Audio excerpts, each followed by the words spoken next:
Washington Democrats' one-party government has actually performed an amazing feat.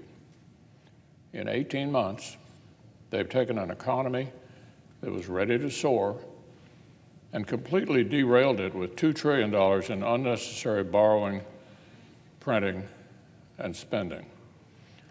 Now, 9.1% inflation is pinching hardworking Americans every time they visit the gas pump or the grocery store. The Biden administration has tried their hardest to find a silver lining amid the economic storm clouds they helped create. They've touted the strength of consumer spending to conclude our economy is strong. That's what they said. Well, of course, consumer spending has only gone up because the price of nearly everything has increased. A recent economic analysis shows the American people do spend more on gas, groceries, furniture, and clothes than we used to. But listen to this, adjusted for inflation, they're actually consuming less, paying more, getting less. Parents of school-age kids are some of the hardest hit. 4 in 10 say they won't go back to school shopping before the upcoming school year. One young mother in Nevada says she'll pick out 1 or 2 shirts for her daughter, and that's it. Inflation has made everything else too expensive. Over in Arizona, inflation forces the average household to spend over $9,600 more a year compared to when President Biden took office. Many families simply don't have that much wiggle room in their budgets and are resorting to desperate measures simply to stay afloat. One Phoenix area food bank has seen a 78% increase in visitors compared with just last year. 78% more families who simply can't afford to live in this Democrat-run economy.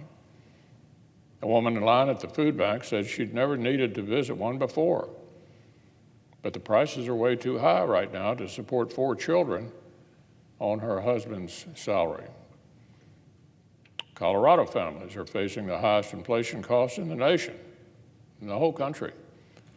Nearly $10,900 in extra spending per year compared to the beginning of the Biden administration.